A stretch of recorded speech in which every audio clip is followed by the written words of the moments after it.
Avec Eric, lorsque nous sommes un petit peu alcoolisés, nous aimons faire un jeu qui faisait honte à nos familles respectives. Surtout Isabelle, la femme d'Eric. Nous nous mettons des algues géantes sur la tête et nous nous attaquons aux canoës-kayak qui descendent les gorges de l'Hérault. Sortis de nulle part, au rythme des Ouba Ouba, nous retournons tout le monde.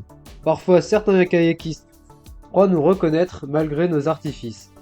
Mais vous ne seriez pas Bécheux et Galtier? Et nous, pour seule réponse, Ouba Ouba, notre cri de ralliement. Ce sont des moments merveilleux. Ok, il est vraiment particulier notre sélectionneur. Faut qu'on se penche là-dessus. Salut à tous, c'est Revan, aujourd'hui on se retrouve pour une nouvelle vidéo. Aujourd'hui on va s'attaquer à un monument du rugby français, monsieur Fabien Galtier. On va tout reprendre de sa carrière de joueur à sa carrière d'entraîneur, ça va être pas mal de travail. Mais bon, on va s'y atteler parce que c'est vraiment super intéressant. Allez, c'est parti. Déjà, Fabien Galtier en tant que joueur, c'est une ascension express au plus haut niveau. Début dans l'élite en senior à 17 ans et début en équipe de France à 21 ans. Une ascension qu'il effectue à Colomiers près de chez lui, alternant entre ses études de commerce, les matchs universitaires et son club de cœur Colomiers, auquel il restera fidèle pendant de très nombreuses années. Malgré des débuts un peu en dents de scie en bleu, il n'a jamais abandonné en étant toujours très opportuniste et sait saisir sa chance. Il est sélectionné pour la Coupe du Monde 91 et même titulaire dans le quart de finale face aux Anglais. Malheureusement, le 15 de France s'incline, mais il participera ensuite à quelques rassemblements les années suivantes. Cependant, ce n'est pas toujours évident pour lui. Entre blessures et concurrence rude à son poste, il n'est pas retenu dans le groupe pour préparer la Coupe du Monde suivante en 95. Ayant senti l'envie de voir autre chose, Fabien Galtier se rend alors en Afrique du Sud pour ses études et se fait alors un petit plaisir en jouant là-bas et en rejoignant sous les conseils de son ami Richard Poole Jones, le False Bay de Nick Mallett, et est même repéré pour jouer la Currie Cup avec la Western Province. Galtier sera alors très marqué par cette expérience en Afrique du Sud qu'il jugera comme une véritable révolution dans son rugby. Beaucoup plus dense physiquement, l'engagement est total, à la limite de la violence, les mecs sont durs, rugueux, vraiment solides. Pour la première fois de ma carrière, et la seule fois d'ailleurs, je pense avoir été confronté au dopage.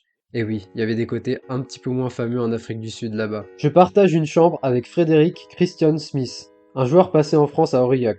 Bon joueur mais sans plus. Le genre de gars qui ne t'impressionne pas trop aux entraînements mais qui se transforme en animal en plein match. Bref, on vient de se réveiller et le doc tape à la porte. Il crie « Vitamine, vitamine ». Il entre dans la chambre, Smith s'allonge à plat ventre sur le lit et le doc lui fait une piqûre dans les fesses. Il me propose la même chose, mais je refuse. Bizarre. Et alors qu'il ne s'attend à rien à l'aube du début de la Coupe du Monde, c'est pourtant à ce moment précis que sa carrière en bleu va prendre une autre dimension. Il est rappelé suite à la blessure de Guy Akoseberi et s'imposera comme titulaire des Bleus après des entrées en jeu très convaincantes. Malgré une grosse déception avec la terrible demi-finale face au Sudaf perdue par les Français, Fabien Galtier décide de rester sur place et assistera aux premières loges au phénomène Sudaf 95. Il sera témoin de la réconciliation de la nation arc-en-ciel autour du rugby, et il dit lui-même qu'il ressort de cette expérience énormément grandi, que ce soit tant sur le plan rugbystique qu'humain. Et on se dit qu'entre le 15 de France et Fabien Galtier, c'est le début d'une grande histoire. Cependant, il est freiné par des blessures à répétition. Blessure dans le tournoi en 96, blessure en ouverture du tournoi 97. Il est contraint de voir ses coéquipiers remporter un grand chelem depuis les tribunes. En 98, le 15 de France réitère l'exploit, mais Galtier n'est toujours pas titulaire, cette fois-ci par choix du sélectionneur. Côté Colomiers, son club progresse et se rapproche de plus en plus des cadors du rugby français. Il ramènera même son premier titre au club sous les ordres d'un quelqu'un qu'on connaît très bien aujourd'hui, Jacques Brunel, et remporte une Challenge Cup face à Agen. Le club ira même jusqu'à se hisser en finale de la Grande Coupe d'Europe l'année suivante, mais la finale est malheureusement à sens unique en faveur des Irlandais de l'Ulster. Mais l'année suivante, comme vous le savez, le plus important c'est la Coupe du Monde en 99, et même s'il est encore une fois pas retenu par Vipreux et Scrella, les sélectionneurs du 15 de France, Galtier va encore une fois avoir un petit coup de pouce du destin. Ignoni et Carbonneau étant sélectionnés à la base se pètent et Galtier est rappelé. D'abord remplaçant de Castagnède, il est ensuite aligné en tant que titu pour les quarts de finale après une entrée décisive face aux Fidji pour le dernier match de poule. L'équipe de France se rassure face aux Argentins, elle qui s'était montrée très approximative depuis le début de la compète est désormais sûre d'elle, mais c'est un obstacle impossible qui se dresse devant Fabien Galtier et le 15 de France. Même si ce sont les All Blacks de John Alomou, grandissime favori de la compétition avec les Australiens qui se dressent en face des Bleus et que la chose semble complètement impossible, le 15 de France va alors se métamorphoser. Galtier est titulaire et participe à cette demi-finale absolument légendaire face aux Blacks. Galtier est décisif sur une magnifique passe adressée à Dominici et la France s'impose dans un match considéré par beaucoup comme le meilleur de l'histoire des Bleus et sans doute, comme Galtier le dit dans son livre, le meilleur souvenir de sa carrière. Malheureusement, comme vous le savez, en finale, les Bleus se heurtent à l'équipe d'Australie imprenable et une équipe de France assez épuisée de la demi-finale, et les rêves de Coupe du Monde s'envolent peu à peu pour un Galtier qui va alors dépasser la trentaine. En club, l'année suivante sera historique pour Colomiers qui se hisse jusqu'en finale du championnat de France mais qui butera face au Stade français. Galtier, blessé en quart, assiste impuissant à la défaite des siens, la solitude de ne pas être sur le terrain, voir son club de cœur et ses amis échouer, c'est le pire moment de sa carrière. Les blessures, encore les blessures, et en équipe de France c'est pareil. Blessé pour le tournoi 2010, il gagnera cependant la confiance du sélectionneur Bernard Laporte, tiens, assisté de qui Jacques Brunel, comme le monde est petit, mais Galtier s'imposera enfin comme titulaire et sa place ne sera plus trop remise en question. Définitivement installé en tant que titulaire, il deviendra même capitaine du 15 de France lors de la tournée en Afrique du Sud, mais le gros changement pour Fabien en 2001, c'est le départ de son club colombier, son club de cœur dans lequel il est resté des dizaines d'années depuis l'enfance pour s'envoler vers la capitale. Le but est très clair, tenter d'accomplir le rêve ultime de n'importe quel joueur français, soulever le bouclier de Brennus. Il rejoint un club très jeune du riche propriétaire Max Guazzini, remonté dans l'élite en 98 et qui avait réussi à gagner le championnat dès sa première année, sous les ordres à l'époque de Bernard Laporte. Commençait à avoir certains liens. C'est un club très moderne, un peu folklorique à l'image de son président fondateur de la radio Énergie qui casse les codes dans le rugby. Rugbyman, c'est sexy, voilà. Et surtout un effectif extraordinaire avec les Peter Delvilliers, Dominici, Papa Oradou, Richard Poole-Jones ou encore Sylvain Marconnet. Et surtout, un effectif qui ne compte pas jouer les seconds rôles quand arriveront les phases finales. Mais le premier grand accomplissement de cette saison sera un soir de mars 2002 et le 6 Nations, il remportera un nouveau Grand Chelem, mais cette fois-ci en tant que titulaire dans une démonstration au Stade de France face à l'Irlande. Il est titu, c'est un capitaine et un bonheur inouï pour celui qui n'a jamais lâché et toujours tout donné pour le 15 de France. Côté Stade français par contre ça ne se passe pas super bien, Fabien se retrouve même à devoir gérer l'intérim après l'éviction du coach Connolly et la saison est à oublier, mais malgré ça le 15 de France performe très bien en novembre, victoire nette face au Sudaf et nul contre les All Blacks, ce qui va lui permettre de remporter un titre de meilleur joueur IRB en 2002. L'année suivante, 2003, sera alors une année de Coupe du Monde, mais avant tout, c'est déjà une année extraordinaire pour Fabien en club. Désormais entraîné par son ancien coach en Afrique du Sud, Nick Mallette, et renforcé par les arrivées de Corletto, Liebenberg, le Stade français domine le championnat. Malgré cela, Fabien Galtier subit une sale blessure à l'épaule, deux choix s'offrent à lui désormais l'opération et potentiellement la fin de sa carrière de joueur, ou alors jouer en serrant les dents pour que la douleur passe, et espérer que ça ne casse pas. Vous imaginez ce qu'il a choisi. Mais en tout cas, ce qui est sûr, c'est que ce sera sa dernière saison. Le Stade français écrase la demi de championnat de France face au BO 32-9 et c'est désormais l'heure pour Galtier d'aller chercher le trophée qu'il a tant espéré. Finale face au Stade toulousain, et même si l'entame de match est clairement toulousaine, le Stade français reste dans le match et un Galtier surmotivé marque un essai ô combien important juste avant la mi-temps pour mieux garder son équipe dans le match. Côté parisien, le ballon qui va ressortir pour Fabien Galtier qui essaie d'y aller tout seul, il se fait, il marque le premier essai du match, inscrit pour sa première finale par Fabien Galtier. En deuxième mi-temps, il anime à merveille avec son ouvreur Diego Dominguez et le Stade français déroule. Il sait qu'il va être champion, il est remplacé à 5 minutes de la fin. Et là, moment Galtier on va dire. Il va alors rentrer dans le vestiaire, s'isoler tout seul dans le vestiaire de son équipe. Il fumera alors une clope qu'il avait demandé à un stadier sur le passage. C'est sa manière à lui de profiter de l'événement et d'évacuer le stress et la pression. Franchement, c'est Fabien Galtier quoi, on sait qu'il est particulier. Quelques minutes plus tard, il célèbre avec ses partenaires, c'est l'aboutissement ultime de sa carrière en club. Il a enfin son bouclier qu'il lèvera fièrement aux côtés de son ami de toujours, David Oradou. C'était bien, c'était bon. Tous les instants étaient bons, les moments difficiles et les moments heureux. Le doute, c'était bien. Il faisait beau, il faisait doux. Ça sentait bon le sable chaud, mon légionnaire. Mais ce n'est pas encore fini pour Fabien qui doit s'envoler pour sa dernière Coupe du Monde. Cette fois-ci, en tant que titulaire meilleur joueur du monde l'année précédente et capitaine du 15 de France, il va donc en Australie avec un tout autre statut. L'équipe de France aussi a de très grandes ambitions malgré la blessure de De Villiers, les Bleus comptent surfer sur leur année 2002 exceptionnelle et aller gagner le trophée ultime. Le groupe vit très bien, loin des polémiques et tensions qu'on avait pu connaître sur les précédentes Coupes du Monde, et si jamais vous avez le temps, je vous invite à aller voir le reportage qu'avait fait France 2 à l'époque sur la Coupe du Monde 2003, c'est une petite pépite. En poule, la France écrase tout sur son passage, Fidji, Japon, États-Unis, puis un 51-9 face à l'Écosse, l'équipe est en mission commando. Le quart de finale est une formalité face à l'Irlande où la France va détruire le 15 du trèfle en leur infligeant un 37-0 à la 50e et un match qui se terminera à 43-21. Le prochain obstacle est désormais le 15 de la Rose de Sir Johnny Wilkinson. Avec des conditions humides, le 15 de France n'a d'autre choix que de se plier au jeu anglais, dominé dans l'occupation. Le 15 de France ne voit pas le jour, 24 points pour Sir Johnny Wilkinson, 7 pour les Bleus. C'est sans appel, il n'y avait pas grand chose à faire face à ces Anglais, futurs champions du monde. Mais l'histoire ne s'arrête pas là et le repos va être de courte durée pour Fabien. Désormais retraité, il est très vite contacté par ses anciens camarades du Stade français fin 2004 et donne alors son accord pour prendre les rênes de l'équipe après une saison difficile mais victorieuse de Nick Mallette avec le club de la capitale. Galtier, accompagné de Fabrice Landreau, hérite donc d'un effectif et d'une équipe double championne de France en titre. pas mal la pression. Les débuts se passent plutôt bien, le Stade Français se hisse en finale de H-Cup, défait en prolongation de 3 petits points par le grand Stade Toulousain sur un drop de Fred Michalak. Même chose hélas pour la finale de top 16, le Stade Français arrache la prolongation mais cette fois-ci c'est Dimitri Yachvili qui va crucifier les Parisiens. C'est dur à encaisser mais 2 finales perdues en prolongation pour la première année, c'était pas trop mal comme bilan. 2006 est plus compliqué mais l'avènement de son premier passage en coach arrivera l'année suivante. Après une très grosse remise en question personnelle sur son attitude et sa nervosité envers ses joueurs, Fabien Galtier va alors aborder la saison suivante d'une toute autre façon. Et malgré un stage en haute altitude en milieu de saison au cours duquel il perdra Auradou et Marconnet, pas la meilleure idée décidément Fabien, le club conservera sa place de leader du championnat. Victoire très solide en demi-finale face à Biarritz et c'est finalement face à Clermont que se jouera la finale.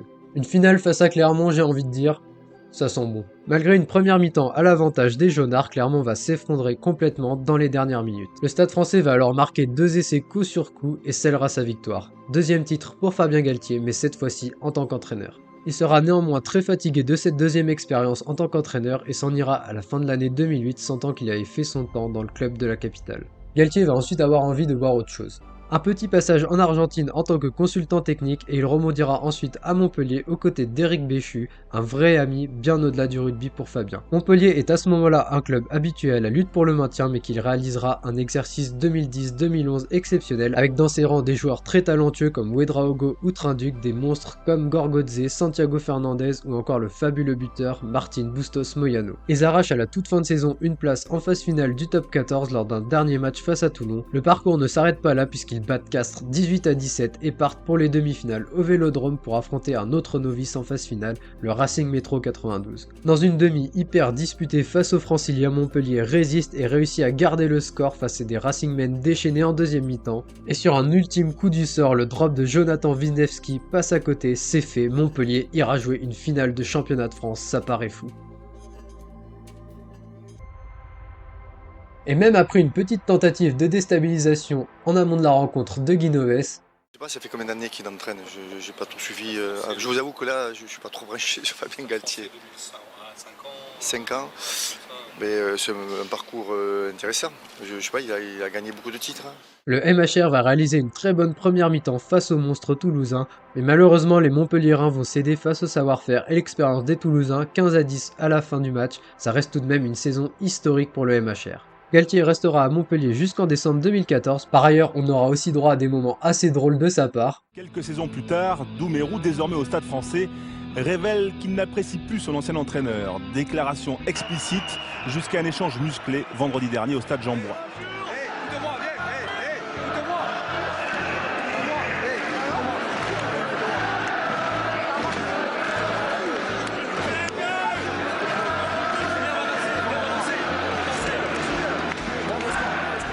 Et il réussira encore à se qualifier en phase finale les années suivantes mais se heurte à un vrai plafond de verre souvent face à Castres et face à un très gros renouvellement d'effectifs en 2014 la formule Galtier ne fonctionne plus et il est mis à pied par Moed Altrat. Après une très grosse bataille judiciaire, il rebondira à Toulon mais ça ne s'est pas trop passé comme prévu, demandez à Mourad Boudjelal. Carton jaune, carton rouge, dès en avant, les ballons hauts, on chope que dalle, ça date de la Coupe du Monde.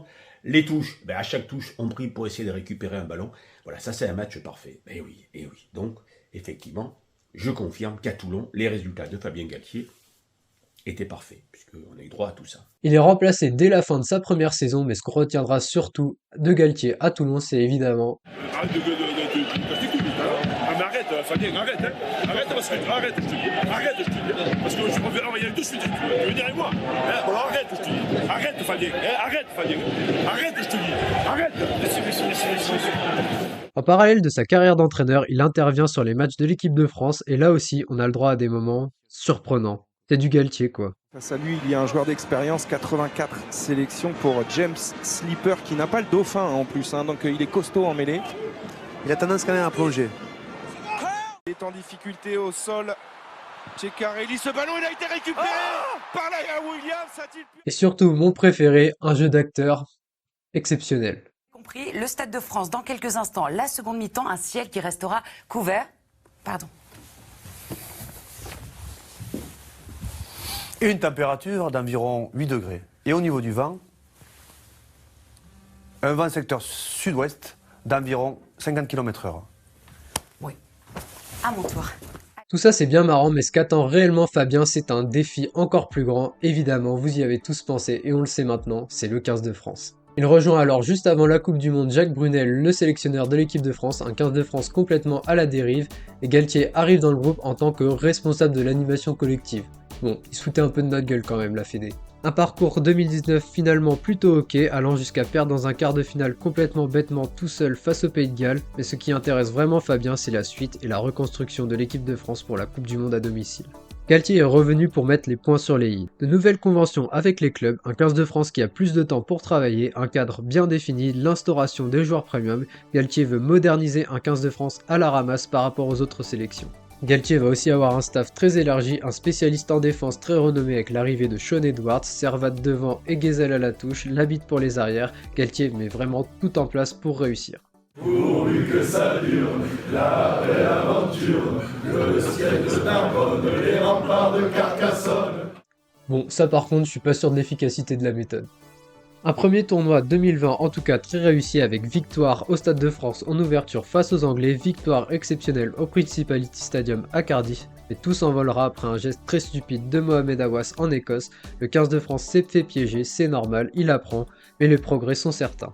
Le 15 de France dispose désormais d'un pack très solide avec la puissance de Willem C, Aldrit, Antonio, des plaqueurs extraordinaires comme Leroux ou Cross, un capitaine hyper polyvalent Olivon et aussi une ligne d'arrière extraordinaire, une charnière Dupont-Tamac au top et un Vakatawa absolument injouable dans cette période-là.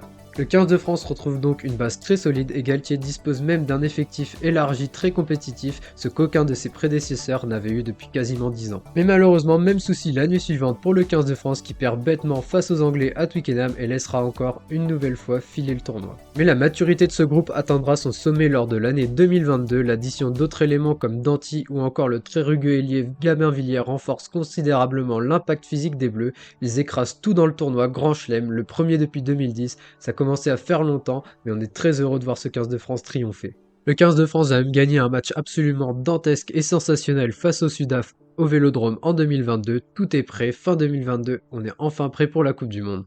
Galtier est hyper épanoui, même si bon, c'est toujours un peu difficile de le comprendre. L'équipe a cru à son étoile, à son destin. Mais en tout cas, ce qui est sûr, c'est que fin 2022, on est prêt pour la Coupe du Monde. Prêt, peut-être un peu trop tôt finalement. En 2023, le 15 de France paraît moins dominant. Au début du tournoi, on perd de manière tout à fait logique en Irlande, mais on se rattrapera extrêmement bien en fin de tournoi avec le légendaire match face aux Anglais et le 53-10. Un épisode très marquant pour Galtier qui ne cachera d'ailleurs pas ses émotions à la fin du match. C'est une de ses caractéristiques très fortes de son mandat, l'engagement collectif, le cœur des hommes comme il aime le dire, où il ne cache pas ses émotions et c'est quelque chose qui dénote on va dire avec les standards de rugby qu'on n'avait pas l'habitude de voir, donc c'est très intéressant de voir ça qui est complètement nouveau. En parlant d'émotion, la préparation de la Coupe du Monde à domicile se passe de la pire des façons pour le 15 de France car malgré de bons résultats face à l'Écosse, l'équipe perd son ouvreur et un élément essentiel de l'animation offensive, Romain Ntamak. C'est dur pour lui, c'est dur pour nous. On partage parce qu'on a l'information maintenant. Et il faut continuer. Un coup dur énorme, mais malgré cela, les Bleus vont réaliser une entame de tournoi parfaite avec une victoire nette et sans bavure face à la Nouvelle-Zélande, mais un autre coup dur et pas des moindres va frapper de plein fouet les Bleus. Dans une démonstration et un match sans réel enjeu face à la Namibie, le 15 de France va alors perdre son meilleur joueur et capitaine, Antoine Dupont. La seule question qui rythmera les semaines suivantes avant le quart face au Sudaf sera de savoir si le ministre de l'Intérieur sera remis pour le match. Donc là je résume, tu passes d'une dynamique hyper positive, Coupe du Monde à la maison, victoire nette face aux All Blacks, à une phase de doute énorme où en quelques jours tu as presque perdu toute ta charnière, celle avec laquelle tu bosses depuis plus de 4 ans maintenant, c'est vraiment horrible et le 15 de France est maintenant fragilisé.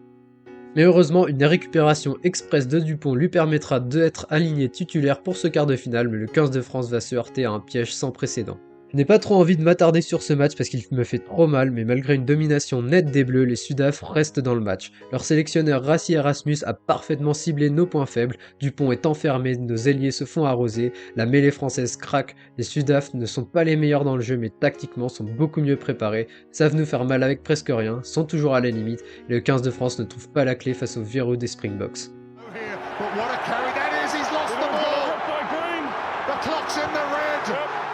C'est une véritable désillusion, cela mettra beaucoup de temps à passer. Le tournoi 2024 sera d'ailleurs un vrai cauchemar pour les Français qui n'y sont plus. On se demande alors comment ce 15 de France va bien pouvoir se relever.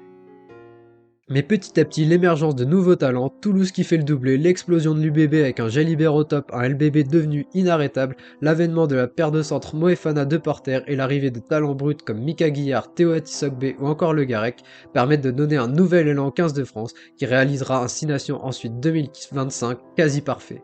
L'équipe s'offre une victoire magistrale en Irlande qui nous offre le tournoi et on aurait même pu avoir un grand chelem si on n'avait pas décidé de faire tomber tous les ballons d'essai à Twickenham. Mais enfin, ce 15 de France est reparti, tout n'est pas parfait, on a encore de très gros manques comme l'a montré la défaite face au Sudaf en novembre, mais Galtier ne va rien lâcher, il a fait des choix forts pour le tournoi, veut redonner davantage d'importance à la forme du moment, quitte à se passer de certains cadres historiques. Même si son bilan à la tête du 15 de France peut être souvent remis en cause, je vous laisserai juger de ça dans les commentaires, mais ce qui est sûr, c'est que le 15 de France est prêt à se remettre au travail pour préparer au mieux les échéances à venir, les prochains tournois et surtout la Coupe du Monde 2027. Et pour ce qui est de la Coupe du Monde, ne vous inquiétez pas, Fabien a réponse à tout. Ça va venir, vous allez voir. Attendez un petit peu. On arrive donc à la fin de cette vidéo sur Fabien Galtier, je vous cache pas qu'elle m'a donné pas mal de travail quand même à faire, donc n'hésitez pas à liker et à vous abonner, à écrire dans les commentaires si vous l'appréciez, ça me ferait super plaisir et surtout ça m'orienterait pour savoir si vous aimez ce genre de format. Mais en tout cas, je vous souhaite à tous une très bonne journée, un très bon 6 nations avec le 15 de France en espérant le grand chelem. Et de mon côté, je vous dis à très bientôt, c'était Revan, salut!